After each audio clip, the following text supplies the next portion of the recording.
Hello again. So this lesson is about factoring trinomials when a is no longer 1. So a is going to be a number like 2, 5, 10, any number at once, but it won't be a 1. So your answers, like before, have always been, x and x, and then you have plus, plus, you have your minus, minus, or you have one of each. So the thing that's different this time is the fact that you're going to be putting numbers right in front of your x's. So when a was 1, the two numbers that you put there were 1x and 1x. But now, if it's not a 1, and if it's a 2, well, then you have to use numbers that multiply to give you a 2. Okay, so it's the only thing different is that you're going to have numbers here and here, and then, of course, your usual here and here. Okay, so here is the method called slide and divide. So look at your A. A is 3. So it's called slide and divide. Now, before we even do any sliding or dividing, look at your C.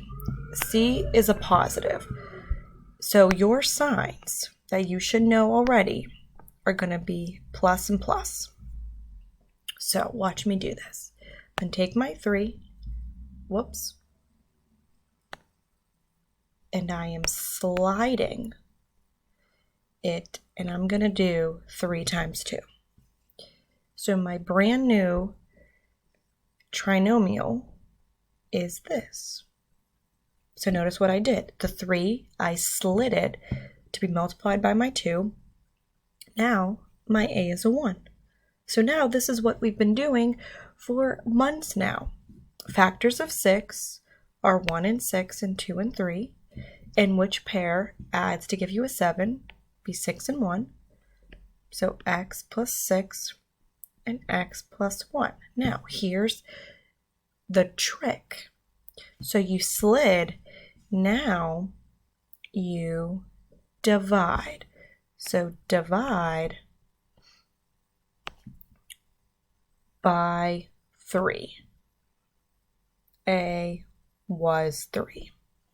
So if you look at this, you get, 6 divided by 3 is 2. Now here's the trick. 1 divided by 3 is a fraction, so you can't do that. So you bring the 3 up, and it attaches itself in front.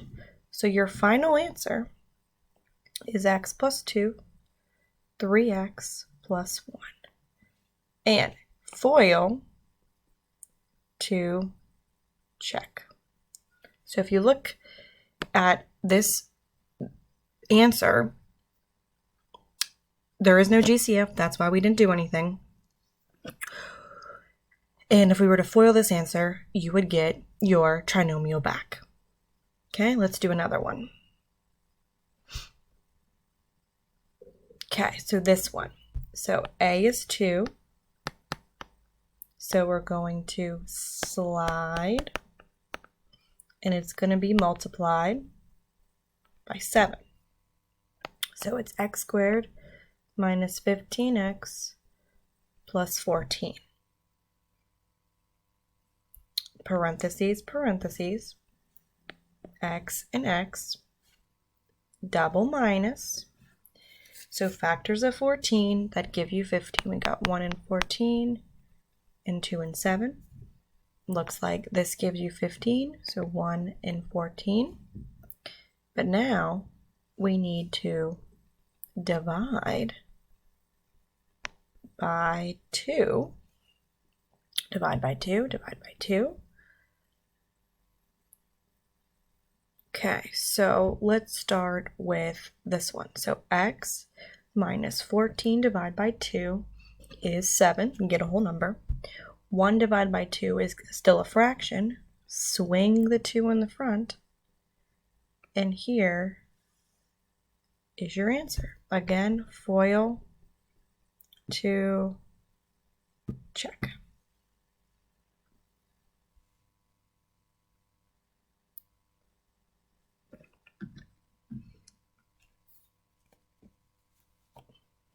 All right, so let's look at this one. So A is 20. So we're going to slide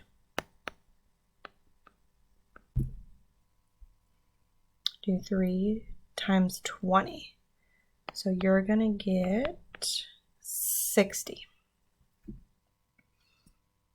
So we need to find factors of 60 that give me 11. So we got 1 and 60, 2 and 30, 3 and 20, 4 and 5. Oh, 4 and 5 subtract to give me 11. And you should know that the bigger number takes the sign of the B. So there's my answer to the red trinomial. And then what we must do is we need to divide by 20. Now this is going to get tricky. So we're going to reduce fractions. So I'm going to come up here. So if I reduce 15 20ths, I'm going to reduce that by 5 and get 3/4. And then 4 20ths, divide by 4, and you'll get 1/5. Now I'm still not done. So swing the 4 over, swing the 5, 4x minus 3, 5x minus 1. And this method does take practice. So you may not get on your first try, but maybe on your third try you'll actually understand it. All right, I have one more for you. All right, so A is 6. Slide x squared minus 5x minus 12. So factors of 12 that give me 5 would be 1 and 12, 2 and 6, 3 and 4. I'm pretty sure that's it. So when we can't find any factors, you should know we write prime. Okay, so just to look back at this again, you're sliding your A term and then you're dividing by the A term. So your assignment that I would like you to do is this.